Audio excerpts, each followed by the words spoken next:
Hãy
subscribe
sakwise aku preso mati nek kesan.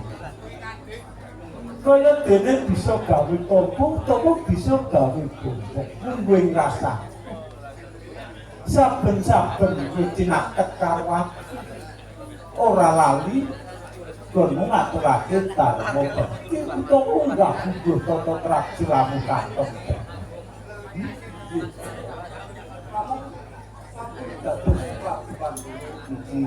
Saben kita orang kula makruh. Laksana ora kok anggep kula makal. Yo, kejaba saka kuwi pangabektimu tak tau. Mung pangestune bapa wae go ditampah, ya.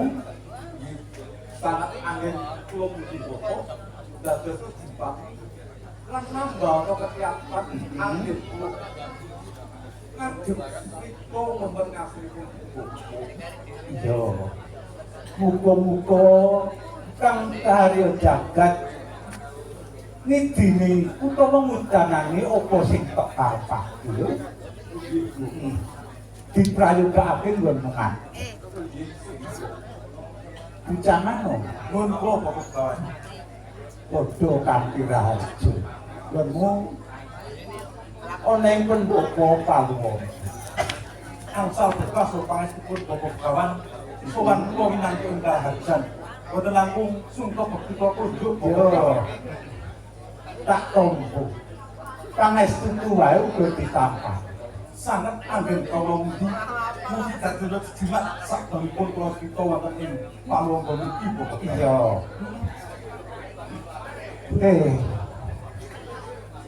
Sumile sakwise kabeh padha ngaturake keselamatan dhewe-dhewe bombong rasane kendale jan. Nanging ngene sih. Renan wis sak ketara suwe aku ora ngerti gaweamu saben dina.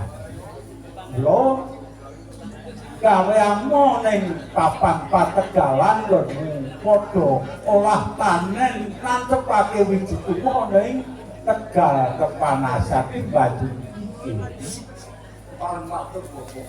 Yang lumayan.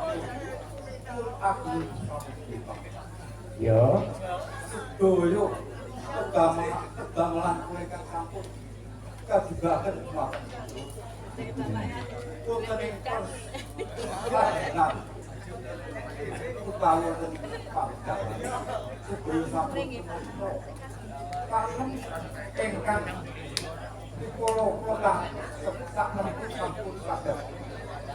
Wilir kapan dulu tak keramat kasih kok sakit rahmat amin di wijagen ku dan menuju untuk kalian sedaya ikan sampun tapis dulu melafak menikah sakit kali pulang terus tangan Pak kabut badi pedal jadi lah cepat ulu lektu bakal dipaneni ngono ya ayo pancen kuwi jenengane wong nandur kuwi sing diarep-arep ulu pinangka kena kanggo gawe ora kabeh lho ngrengkuh kabeh keluarga ayo pancen kaya iki sing tak kersak. Tegese bapa rumangsa seneng kabeh ana ing paluwamba kene iki padha gemah ripah loh jinawi. Muga-muga paluwamba dadi sumbering kaweruh utawa dadi sumbering sandang lampah. Kados mengaten ingkang mugi-mugi menjak sakit banget. Sakit kurang api, tonggo kali di keluarga itu pertapan padipan paluwamba. Ayo pancen kaya ngono kuwi. Ora mung tonggo tepar ya pancen sak desa paluwamba. Bisma kawulane padha seneng atine biyo rukun rumah tanggane Kuwi sing bisa ndadekake seneng mungkin nang rasa. Yo, ora ngaten. Piye? Pak menika wonten siswa enggal. Ingkang badhe derek kita wonten ngaten pun pokok pengawas. Siswa enggal. Badhe sak menika tak jalani pertapan. Yo. Perkara kuwi gampang. Jangan nun kok pokok sak misi kadamu tak unduki preso gane tetanen katon becik lan apik banjur piye lek nyambut gawe nun sewu pokok kawan anggen kula olah tetanen dhewe sampun boten mujiwani pokok kawan ora muji boten pokok kawan yen ngono padha karo sumire mila res sedaya aturipun kadang terus milih menika pokok kawan ayo pancen kaya ngono kuwi dilestarekake. Awit seliramu iku mengku suwijining keluarga tumrape ana ing Paluwondo. Pangestu dalem pangestunipun Bobokawan tansah kula suwun Bobokawan. Sumili. Iki seje sing tak takokake marang iki. Ranan seliramu iku cinaket marang aku. Kudu aku takon marang ora tegese ora klek. Aku wis pirang-pirang dina. Iki kok mawas karo damar. Si damar kan kuwi. Wis pirang-pirang dina kala mangsane nyok ana ing pendopo. Kene iki kok ora nganti randang. Rangan seliramu iku cinaket karo cinta marula. Kuwi mbok menawa rasa marang kowe banjur kudu rasa apa? Pati leres kok. Nak pas damar lan rikala sesarengan kalian dulu wonten padalan. Itu sadar itu mengkuwi raos kan boten begitu. Awet dhewe iku piyambak itu nang kendel, lan pendel. Boten kersa sarang sebab kalian para siswa-siswa kang wonten padalan. Sadar itu. Kuwi gatos. Kowe ora diblakangi, boten.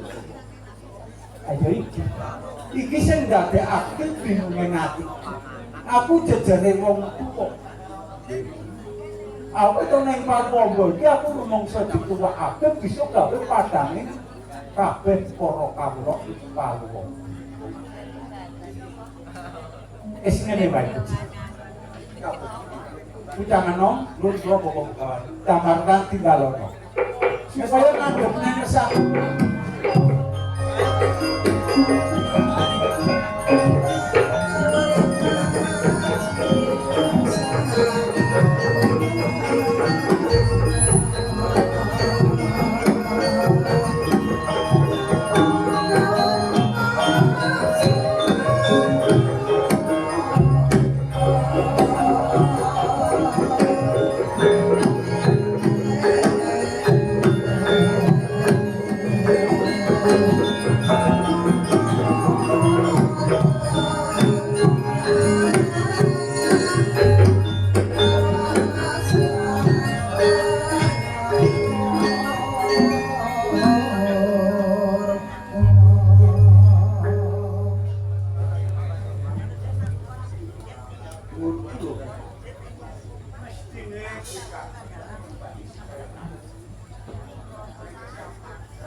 Rasa lan batinmu Awit wis pirang-pirang dina beda karo padang.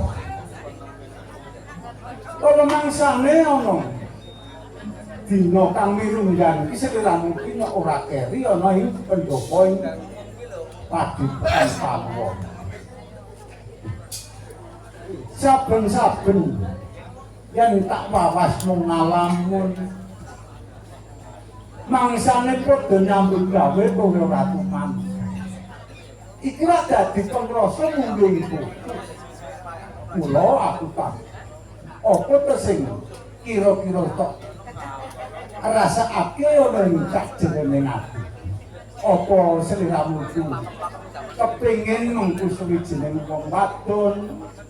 Apa kepengin duwe rasa liya sing tak karepake bloko apa anane matur.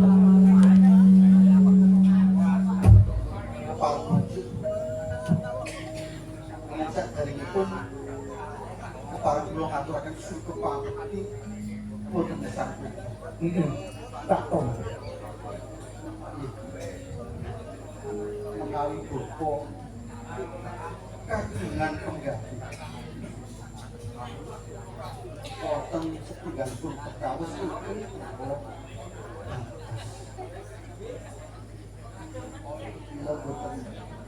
boten ngerti.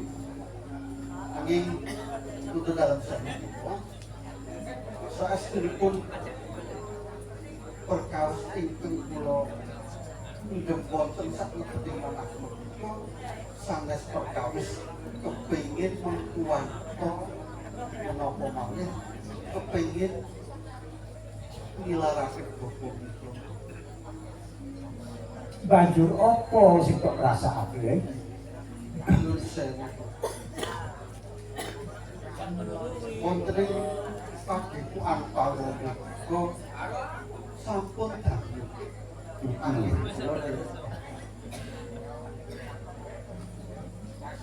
seserpanipun bapa paringaken dhateng kula sampun kathah.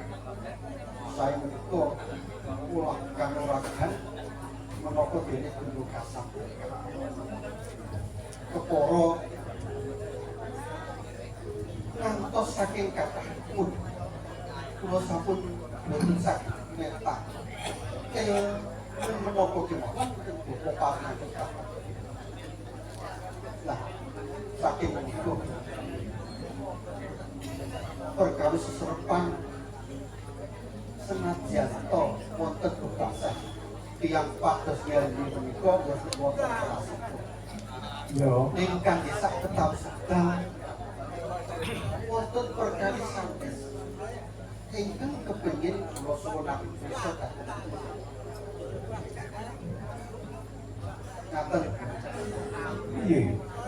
rene ngantos dumugi saiki kula menika dereng ngertos sinten Sudarmo sinten ingkang nukil jiwa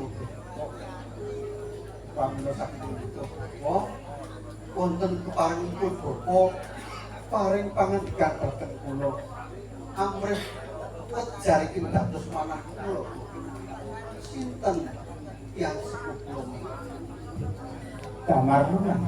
kula Dadi leget atimu kala mangsa ngalamun mergo kowe ngrasakake Sudarmamu sing mijekake jiwa ragamu.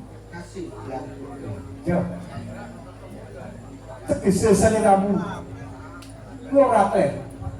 Sebab seliramu iku wis ngakhir dewasa. Saupamane kowe bakal ngaturake dharma bekti karo wong atuwamu sing mijekake marang kowe, sing ngukir jiwa ragamu. Ora ten. Iku manusia. Iki ngene. kados Tak kandhani nek kowe arep kepengin arep ketemu karo wong atuwamu kowe ngira apa dari kalau semono aku ki duwe konco sing jenenge Ki Patih Lugendi sing jenenge Patih Lugendi kuwi biyen kancaku nanging kono kesampiran kalenggahan pinongko ngrangkani ana ing Mojokerto kowe dumuju kono ing kepatihan meniki patih. Tegese seliramu ngenger. Nanging wong ngenger kuwi kene. Aja tok songgoen. Kuwi kena dinarani abot candhak. Kowe kudu duweni watak sabar utawa trima. Kalau mangsane mesti ana bakal kebodo apa wae. Mergo kipate Lugendar kuwi suwijine rangka dalam cinaket karo ratu. Tegese nggonmu nindakake ana kepatihan apa wae kudu nganggo unggah-ungguh tata tradina awet kraton Majapahit iki sumbering kasucen. Mbok menawa besok menemuni kabejan lantaran seliramu iku goleki wong atuwa iku malah ora ketekis bapa wektu dina iki mundak marang seliramu ora bakal bisa. Renen dina iki dina kang becik tumrap perilaku kowe dumuju kono ing kepatihan Majapahit malah tak sangoni sifat kandel pinangka kanggo gawe tameng jiwa lan ragamu. Mbok menawa kuwi ana tembung bebasan kisandunging kota gejat susah ngawang-ngawang kuwi bakal kena gawe tiyang. Nanging pusaka iki aja tok kanggo gawe sembarangan. Mula tampanono. Ijiku. Menawi teko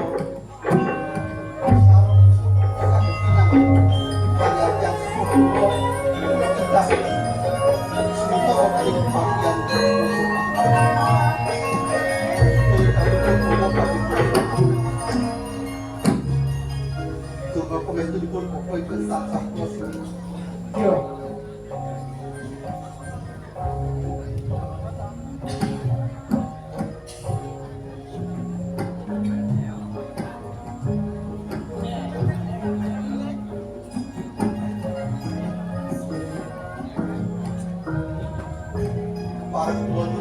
Yo, aja sumenang nang ndi wae. Lakumu bakal tak jampangi. Aku ora tega marang sliramu. Sakit hatiku.